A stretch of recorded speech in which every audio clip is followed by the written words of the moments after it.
Hey folks, it's James and it's day 2 of the 12 days of SketchUp for iPad. And have you ever had the humiliating experience of building a model in SketchUp, then showing it to a contractor and having them laugh out loud when they saw that all your dimensions ended in a 1/16 of an inch, or even worse, a 32nd of an inch? Of course, there's never any reason to be more precise than 1 inch or 2 inch or maybe 3 inches in concept design. But SketchUp for iPad has to be taught that. And in this episode, I'm going to show you how to set it up so those dimensions will always make sense and so that you will never be embarrassed again. And let's start a completely new project from scratch.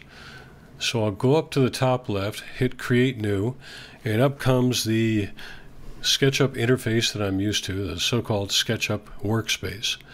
Now let's try the line tool here, okay? And tap at the origin and then extend the pencil, and you'll see that the line tool, well, they're a little bit of a snafu. But as long as you see that green dot, you'll see that the line tool starts drawing the line just where you want it. Now up here in the manual line entry, that old familiar ghost is back, those strange 1/16 of an inch dimensions that kind of drive the contractors wild that I work with. But that can be fixed, and let me show you how. We can go down here in the model info section and make sure under precision that in this case I think I'll set it as large as 1 inch, and I'll also set length snapping to 1 inch.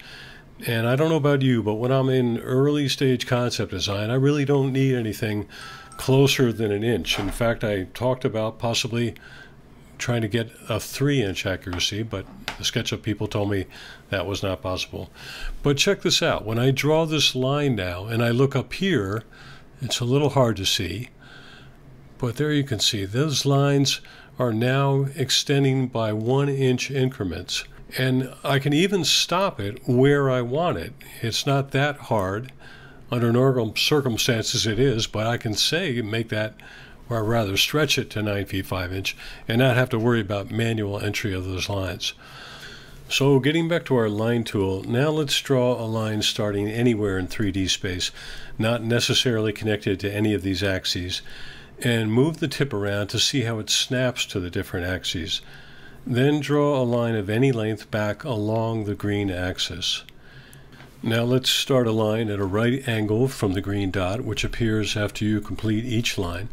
Then bring a third line back along the same green axis, and notice when the red dotted line shows up, meaning you're aligned with the point of origin of your first line. Now close that line up, making sure you see the green dot appear, and you have yourself a hand-drawn rectangle.